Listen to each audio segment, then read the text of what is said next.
এবার বোমা উদ্ধারের ঘটনা বাদুড়িয়ায়। ঘটনাটি বাদুড়িয়ার জঙ্গলপুর এলাকায় মাঠের মধ্যে একটি ব্যাগ পড়ে থাকতে দেখেন প্রথমে স্থানীয় বাসিন্দারাই। এরপর সন্দেহ হয় ব্যাগ খুলতেই দেখা যায় ভেতরে রয়েছে তাজা বোমা। বোমা দেখা মাত্রই খবর দেওয়া হয় পুলিশকে।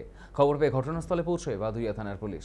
তারপর ব্যাগের ভেতর থেকে মোট 3টি তাজা বোমা উদ্ধার করা হয়।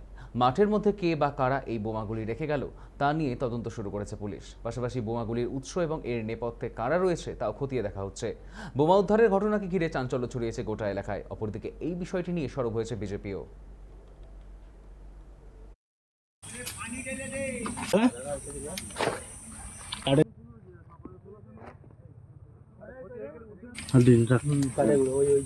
জঙ্গলপুর মাঠ থেকে 3টি তাজা বোমা উদ্ধার করা হয়েছে।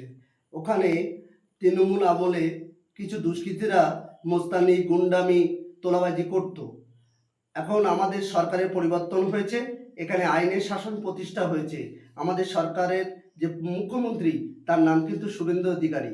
যে সমস্ত দুষ্কৃতীরা এই সমস্ত কাজে নিযুক্ত আছে তাদের কাউকে রেয়াত করা হবে না। আমাদের বাদুড়ের ভারপ্রাপ্ত আধিকারিক এই বিষয়ে একটা তদন্ত করছেন এবং 3টি বোমা এখান থেকে উদ্ধার করে নিয়ে গেছেন।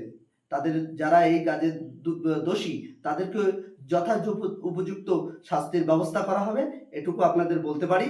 এবং এটুকু আপনারা জানবেন, আমাদের সরকার কিন্তু জিরো টলারেন্স।